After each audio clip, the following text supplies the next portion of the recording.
A day in my life as a content creator. I am your CDW and the Mamboleños vlogger. And I love you all. Ayan, pumunta nga pala kami ng sentro ng Josefa Ganiban. Nagpunta kami dyan sa Lotto Station para magpa-cash out sa GCash. Yan si Kagawad Eric, busy yan. Pagkatapos namin, pumunta kami sa Halomingo. Ayan, si ate nahihiya pa. Nagbayad lang ako dyan. Ito po yung place ng Halomingo. Habang nag-aantay kami doon sa order namin, yan, kumuha ko ng video sa loob ng kanilang Halomingo. Ito po yung labas. Wow, yan. Itutukan ako dyan. Sana all. Sweet. Ayan, diba? Mag-holding hands pa sila. Sana all na lang talaga. Kinikilig. Ayan. Ito nga pala, yan sila ate, nahihiya sa amin. So, na yan, patago siya nagagayak ng aking in-order. Ayan.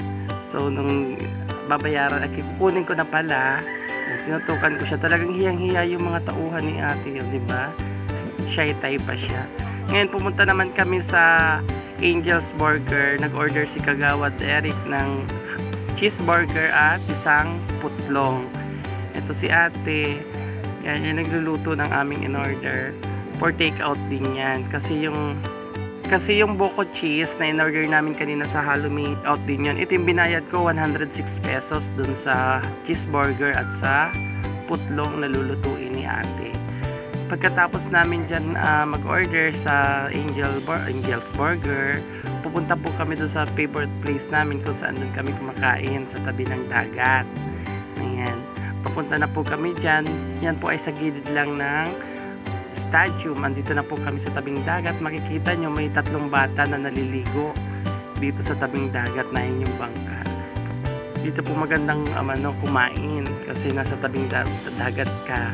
So yung simoy ng hangin, napaka ganda rin pati ng ambience ng lugar. Ito si Kagawad na yan, busy pa yan. Ako naman excited na kumain ng buko cheese na galing sa Halomingo. Ayan, nilabas ko na, ibibigay ko kay Kagawad Eric. Ayan, pinatong ko sa may harap niya. So bahala na siya magbukas niya. Ayan, sunod naman na kukunin ko yung sake, diba? Excited yan.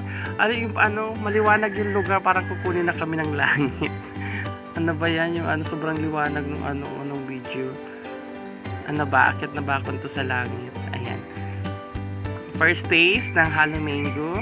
Ayan. Ang flavor po ng aming in-order is buko cheese. Then ito na po, unahin kong kakainin dyan yung cheeseburger. Pero si Kagawad Eric, ang inuna niya kinain is yung putlong. Ayan.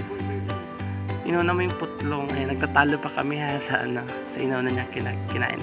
First bite ng Angel's Burger. Ayan, sarap. Diba? Yan yung lagi namin kinakain pag nababa ng bayan. Minsan lang pala, hindi lagi. Pag meron lang kayo, pag nakaka-LL lang. Diba? Iba na kapag nakakaluwag-luwag. Luwag-luwag. Na yan, si Kagawad. Busy yan, diba? At natutuwa pa siya. May pa-thumbs up pa siya dyan. Yan kasi, yung niyan, habang nandyan kami trabaho ang iniisip, laging may kachat pa siya dyan about sa kanyang dolly tupad. Ayan, kumakain na siya ng burger, diba? Ako naman, ayan, grabe ako mag-sip talaga. mag-sip ng cheese, buko cheese pala. Namamali na naman. Ayan po, so malapit ko nang tapos itong video. Thanks for watching. Bye!